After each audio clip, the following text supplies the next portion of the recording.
श्री हरिवंश, इस संसार में दो तरह के शोक होता है। जो मर गए हैं उनके लिए शोक और जो जीते हैं उनके लिए शोक।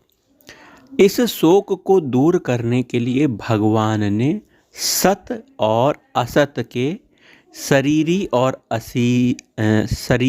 और शरीर के विवेक का वर्णन किया है। जो सत है, अविनाशी है, अपरिवर्तनशील है, उसका कभी अभाव नहीं होता। और जो असत है, विनाशी है, परिवर्तनशील है, उसका भाव नहीं होता, अर्थात उसका अभाव ही होता है। तात्पर्य क्या है, फिर से समझो। इस शरीर में रहने वाले शरीरी मतलब जीवात्मा शरीर में रहता है का कभी अभाव नहीं होता। जैसे इस शरीर में कुमार अवस्था, युवा अवस्था, वृद्धा अवस्था होती है, पर उसमें रहने वाला जीवात्मा वही रहता है। ऐसे ही एक शरीर को छोड़कर दूसरे शरीर की प्राप्ति होती है, पर जीवात्मा फिर भी वही रहता है, उसमें कोई भी परिवर्तन नहीं होता। ये सभी शरीर उत्पन्न और नष्ट होने वाले हैं, पर इस शरीरों में रहने वाला कोई कभी नाश कर ही नहीं सकता।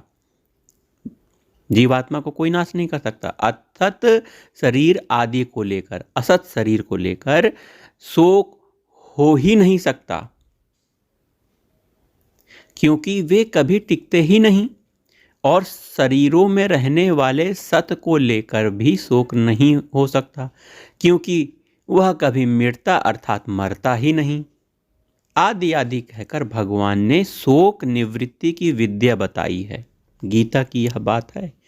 तो जो साधक केवल परमात्मा के ही सन्मुख है, केवल परमात्मा को ही चाहता है, उसमें परमात्मा की कृपा से उनकी संपत्ति अर्थात सद्गुण सदाचार स्वाभाविक ही आ जाते हैं। परंतु अपने में दैवी संपत्ति की कमी देखकर साधक को शोक चिंता होती है। इसलिए भगवान कहते हैं कि साधक को अपने में दैवी गुणों की कमी देखकर शोक चिंता नहीं करनी चाहिए। मतलब साधक भगवान का आश्रय लेकर दुर्गुण दुराचार का त्याग करे और भगवान को पुकारे, पर शोक चिंता कभी ना करे। भगवान के सिवाय अन्य का आश्रय लेने से ही शोक होता है। जय जय राधा वल्लभ श्री हरिवंश, श्री वृंदावन श्री वंचन। जय जय श्री राधा, जय जय श्री राधा।